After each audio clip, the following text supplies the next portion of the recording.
আসসালামু আলাইকুম। সবাইকে স্বাগত জানিয়ে আমাদের আজকের রেসিপি শুরু করছি। একটা ডিম আর 1 কাপ আটা দিয়ে এই কেকগুলো বানিয়েছি, তাও আবার তেলে ভেজে। যারা বেকিংয়ের ঝামেলা করতে চান না বা বেকিং করলে কেকটা হতে চায় না, তারা চাইলে কিন্তু এই রেসিপিটা ফলো করতে পারেন। বিকেলের নাস্তায় চা হওয়ার আগেই এই কেকগুলো হয়ে যাবে। আর এটা বানাতে কোনো রকম বিটার, ওভেন, ব্লেন্ডার মেশিন কোনোটাই লাগবে না। শুধুমাত্র বাসায় থাকা অল্প কিছু উপকরণ দিয়ে এই কেকগুলো বানিয়ে নিতে পারবেন। চলুন রেসিপিটা শুরু করি। প্রথমেই আমি একটা ডিম নিয়ে নিয়েছি, আর এই ডিমটা কিন্তু রুম টেম্পারেচারে থাকা, ফ্রিজ থেকে থাকলে আগে নামিয়ে নেবেন। এরপর 1/3 কাপ পরিমাণে দিয়ে দিচ্ছি চিনি।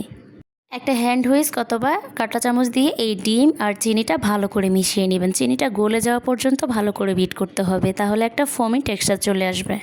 চাইলে এখানে আপনারা চিনিটা ব্লেন্ড করে ব্যবহার করতে পারবেন, তবে আমার কাছে এইভাবে চিনিটা দিলে মনে হয় যেন ডিমের ফোমটা খুব ভালো হবে। কিছুক্ষণ বিট করলেই দেখতে পারবেন এরকম ফোমি একটা টেক্সচার চলে আসবে। অবশ্যই কিন্তু চিনিটা গলে যাওয়া পর্যন্ত বিট করে নেবেন, তাহলে কেকগুলো খুব ভালো হবে। এর মধ্যে দিয়ে দিচ্ছি 1/2 চামচ ভ্যানিলা এসেন্স।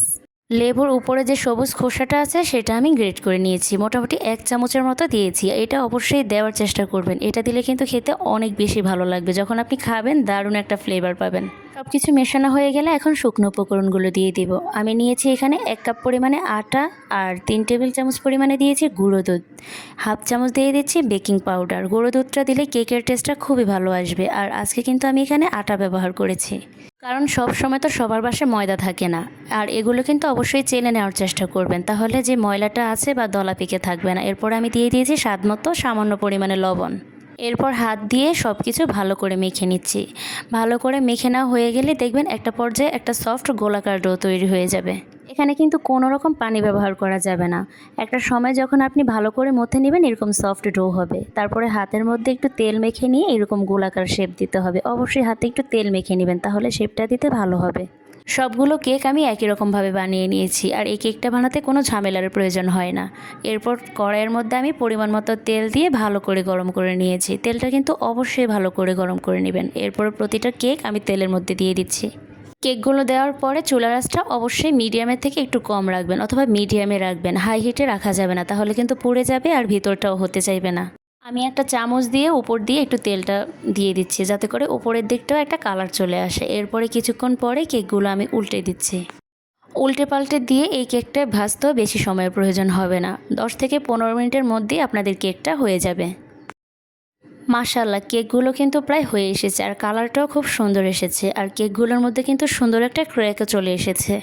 যারা বেকিং করার ঝামেলা করতে চান না বা বেকিং করলে আপনাদের কেকটা হতে চায় না, তারা কিন্তু এই সহজ পদ্ধতিতে মাত্র একটা ডিম আর 1 কাপ আটা দিয়ে চাইলে এই কেকগুলো বানিয়ে নিতে পারবেন খুব সহজে আর কম সময়ের মধ্যে। আমার কেকগুলো হয়ে এসেছে, এখন আমি তুলে নিচ্ছি। এটা ভাজতে প্রায় আমার 10 থেকে 15 মিনিটের মতো সময় লেগেছে। আমার সবগুলো কেক রেডি। খুব অল্প সময়ের মধ্যে মাত্র একটা ডিম আর 1 কাপ আটা দিয়ে আমাদের কেকগুলো তৈরি হয়ে গেল। এখানে আমার 9টা কেক হয়েছে। বাসায় একবার হলো ট্রাই করবেন, আর রেসিপিটা ভালো লাগলে অবশ্যই লাইক, কমেন্ট, শেয়ার করে দিবেন আপনাদের ফ্রেন্ডস অ্যান্ড ফ্যামিলির মধ্যে। আশা করছি আমার আজকের রেসিপিটাও আপনাদের কাছে ভালো লেগেছে। আর ভালো লাগলে প্লিজ আমার চ্যানেলটা সাবস্ক্রাইব করে সাথেই থাকবেন। যারা ফেসবুক থেকে দেখছেন অবশ্যই পেজে ফলো দিয়ে রাখবেন। আল্লাহ হাফেজ, আসসালামু আলাইকুম।